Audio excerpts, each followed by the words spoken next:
Let's jump to this story. We got this one from the New York Post. Babyface Tren de Aragua crew at New York City migrant shelter targets Times Square, and they're getting away with it. Here you go, ladies and gentlemen. Tren de Aragua's taking over Times Square now. We already heard about that guy with the gun in Times Square. What happened? He got arrested, or he was he shooting at somebody? What happened with that? Do you guys remember that story? He shot he shot somebody, and then they jumped the cop, and they let those guys out.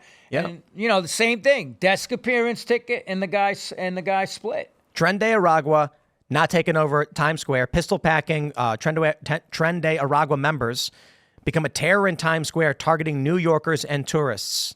Yeah. There he is. Here's the story. They say a brutal crew of babyface. I'd stop saying that. That's ridiculous. Gangbangers at a city-funded Manhattan shelter are pulling off. They're doing that because they're trying to make an allusion to back in the early 1900s. It's not funny.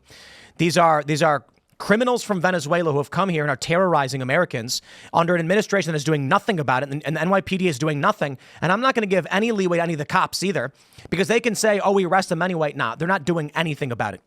Nearly 24 young migrant thugs, some as young as 11, are part of a dangerous asylum-seeking brat pack that has graduated from purse snatchings to gunpoint heists, targeting New Yorkers and tourists alike. But they're managing to stay out of jail because of their ages and the Empire State's lenient criminal justice laws, Detective Bureau Assistant Chief Jason Savino said. You have individuals that are brazen. We know they have access to guns, evident by the fact that they've done gunpoint robberies, and they've been brazen enough to showcase pistols in and around their social media. This is the first formulated group that we have found where this group, about 20 individuals in pack format, hang out every day, post on social media, boast about their crew. You see little pockets in and around Times Square and in and around the shelters. But as far as a true threshold, it's been limited to shelters. Calling themselves Los Diablos de la 42, Spanish for the Little Devils of 42nd Street, the crew of about 21 gang members has been busted for 50 separate incidents, and yet not one is behind bars. They committed the robberies in all the sexy places in and around Central Park, in and around Times Square, in and around transit, and targeting tourists.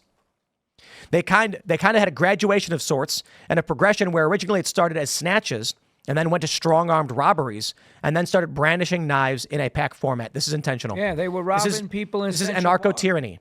The government is allowing this to happen to you. New York is allowing this to happen to you. The Harris-Biden administration can stop it. The NYPD knows they're hanging out in packs with weapons. They could stop it. They don't, because they want this to happen to you. That young woman who got jumped and murdered up by Columbia University a few years ago, they know it's happening. They don't care.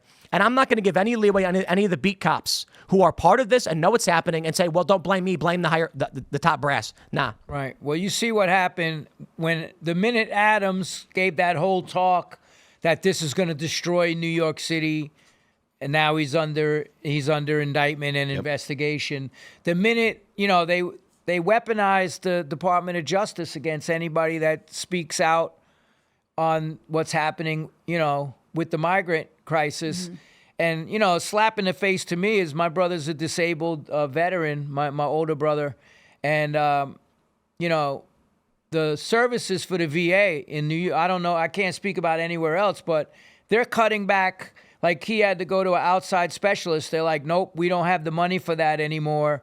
Mm-hmm. And they cut a lot of the veterans services, and I've heard a lot of and a lot of that. They're cutting the veteran services, and like they have money to do everything for people that are coming into the country, but they don't take care of our vets, man. And to me, that's There's that famous line in the song, they got money for wars, but none for the poor, or whatever. That was Tupac. Yeah, now they got money for illegal immigrants, but not for American citizens. Mm-hmm. And I think these migrants' age is important to talk about because, again, we hear the story of children are separated from their parents at the border and things are so rough. But I don't think that the government is honest with the American citizens about the challenges of not verifying everyone who comes across the border. I think they sell you a sob story, but they don't face the reality. And it's not to say that these kids don't have hard lives in their home countries, but I don't know that the answer is to then say, please come to a hotel in New York and live there, and we also won't prosecute you for anything. Well, a friend of mine was a security my friend Danny Ilchuk, he worked for the Bad Brains. He was in this other band, The Shining Path and Roguish Armament, and he said that his boy was a security guy in the hotels where the migrants were, and they were like beating up hotel staff, trashing the rooms. Just, it's not like you're getting the creme de la creme that's coming in here trying to, you do have there are a lot. I have to say something else because I was just in New York City. I'm still there a lot. And they made this whole big thing that it was the migrants in Tompkins Square Park that were shooting people. It's not. It wasn't. Like, I still feed people down at Tompkins Square Park. I do a food program for the homeless. And a lot of the African migrants that are coming there, it's not them that's doing this crime, and they tried to pin it on them, but those guys, they want to work hard. They're here. They're not breaking the law. And the guys that shot everybody in Tompkins Square Park were the drug dealers that they've allowed to be in there for years on end. And the neighborhood was like, "Yo, we got to get there's this card table area." Now they have it fenced off, right? But it was all the drug dealers that were in there for years, and it's coming back. It was coming back to the way it was in the 70s. 70s, Tompkins Square Park, and then you had the Tompkins Square Park riot.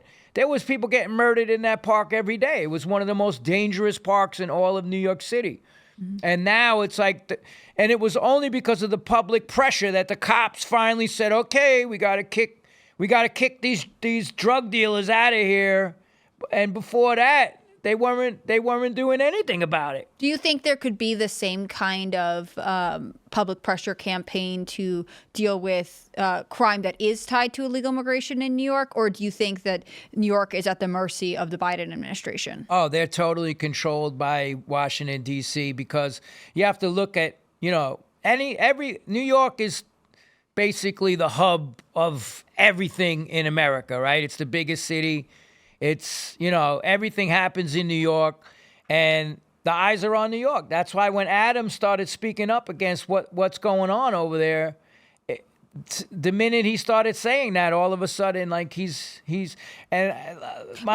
was critical of the Biden administration too. Now, granted, both of them were like, "You guys aren't doing a good job. Now give us more money and work permits." Yeah. But they were critical. Hochul doesn't seem to be facing the same kind of scrutiny that Adams is. She's kind of like falling back into the shadows a lot. Like what she did and Cuomo did and all them did during COVID was despicable, what they did to the New York citizens. That's why I got out of there. And people were talking crap. "Oh, yeah, you're this tough guy." But you're like, I didn't leave New York because of the violence. That's my world. Like, I grew up in that. Mm-hmm. But my girl got attacked on the subway. Everybody just stood there watching. She got punched, and the guy was punching women. And just the whole thing of what they did in New York during that whole lockdown stuff. I mean, I was sending Joe Rogan videos of, like, in the middle of Times Square on a Friday night, and there was not a soul in Times Square, not a car, nothing. And he's like, "Yo, it was just, insane what they pulled." And the thing that got me, what I spoke up about, was they took my rights for my choices for myself, what I chose to do for my own health. And the people that were coming across the border, right? They didn't have to show any papers or anything or get tested. And I'm like, how is it? And I brought that up, and the whole hardcore scene turned on me, calling me this, that, the other thing. But I think it's an important thing to bring up. I mean, there was a time when they added the COVID vaccination to the schedule of vaccinations that people who are migrating legally into this country need to take, but it was not mandated for anyone who entered illegally. No way. And I think there was one lawmaker who introduced legislation basically talking about this. But it is fascinating that there seems to be this growingly obvious double standard between both with the federal and the state level governments, and not all state governments. Some state governments treated all these things differently. What they say is okay for legal citizens to do versus what's okay for people who are not here legally to do. Well, I caught a lot of slack too because I put on that Tompkins.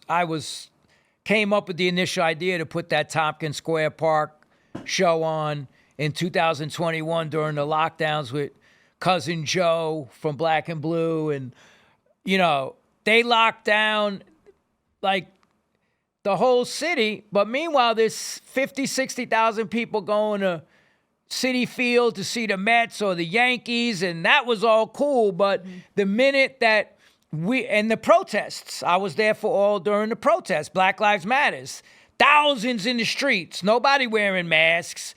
And not all of them, but some of them were rioting. And, you know, and the cops all went up to the jewelry district and left everybody hanging out to dry that lived downtown. You were on your own.